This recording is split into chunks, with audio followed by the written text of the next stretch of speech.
সুন্দর করে বলছেন শুরুতে আল্লাযীনা ইউমিনুনা বিল গায়বি ওয়া ইউকিমুনাস সালাতা ওয়া মিম্মা রাযাকনাহুম ইউনফিকুন والذين يؤمنون بما أنزل إليك وما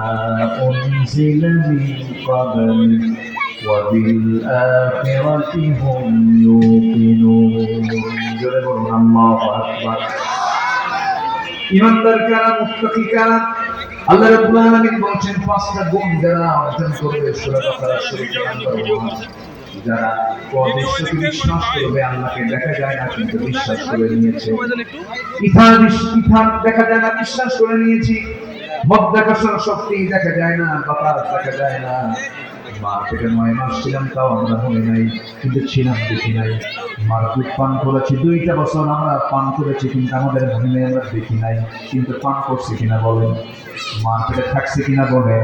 থেকেছি এগুলো যেমন না দেখে বিশ্বাস করে নিয়েছে আমার আল্লাহকে তেমন করে না দেখে বিশ্বাস করতে হবে আল্লাযীনা ইউমিনুনা বিল গায়ব নাম্বার 2 হলো যারা নামাজ কায়েম করবে নাম্বার 3 হলো আমি যে রিজিক তাকে দিয়েছি আমি যে সম্পদ দিয়েছি সেই সম্পদ থেকে কিছু অংশ সে খরচ করবে কার পথে পুরাটা না কিছু বলেন পুরা না কিছু বেশি দিলে কি হবে গোটা দিলে কি হবে গোটা দিলেও কিন্তু হবে না এখানে বড় আলোচনা আছে সবাই একটা কোন ব্যক্তি যদি বলে আমি সব সম্পত্তি দিয়ে গেলাম গুনাহগার হতে হবে কথা কি বুঝতেছেন আল্লাহ কি সব চান শরিয়াত ফয়সালা দিয়েছে একজন ব্যক্তি তার সমস্ত সম্পদের 3 ভাগের 1 ভাগ পর্যন্ত দান করতে পারেন এর বাইরে তিনি দান করতে পারবেন না এরপরে নাম্বার 4 হলো যারা কিতাবের প্রতি বিশ্বাস করবে কোরআনকে যারা মানবে আগের কিতাবগুলোকে যারা বিশ্বাস করবে নাম্বার 5 হলো যে আখিরাতকে বিশ্বাস করবে আল্লাহ রাব্বুল আলামিন বলেন উলাইকা আলা হুদান মির রাব্বিহিম ওয়া উলাইকা হুমুল মুফলিহুন জোরে বলুন আল্লাহু আকবার এই হলো আল্লাহর প্রদর্শিত পথে হেদায়েতের পথে এবং তারাই হলো সফল কাম এই 5টা গুণ আমাদের মনে থাকবে তো সবার নাম্বার 1 আল্লাহকে বিশ্বাস করা নাম্বার 2 হলো নামাজ কায়েম করা নাম্বার 3 হলো সম্পদ থেকে কিছু অংশ না সব অংশ কিছু অংশ আল্লাহর পথে দেওয়া কিতাবকে বিশ্বাস করা আখিরাতকে বিশ্বাস করা আখিরাত আছে না নাই আছে না নাই আপনাদের কি আলু হয় আলু হয় আমাকে আলু ভর্তা খাওয়াইছে কমিটি না আমি কিন্তু যতগুলো শুধু আলু ভর্তা খাই নাই সব খাওয়াইছি ছোট মাছ বড় মাছ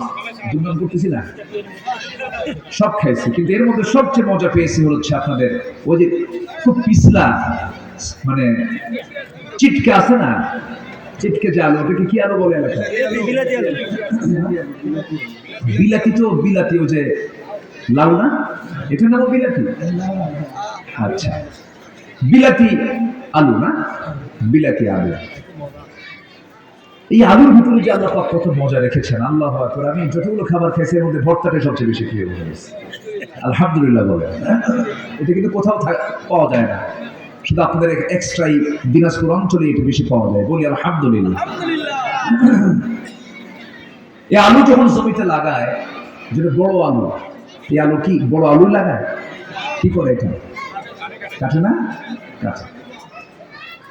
কুচি কুচি করে কাটে একটা আলুকে কেটে এটাকে প্রসেস করে যখন মুখটা বের হয়ে যায় এরপরে মাটিতে লাগায় দেয় সেই মাটিতে লাগানোর পরে যদি ছোট হয় ছোট আলু একটাই লাগায় দেয় লাগানোর পরে 1 মাস চলে গেল 2 মাস চলে গেল 2-2.5 মাসের মাথায় যখন আপনি জালু লাগাইছেন সে আলু যদি খুঁজতে যান সে আলু কি থাকে না হেরে যায় কোথায় যায় কি হয়ে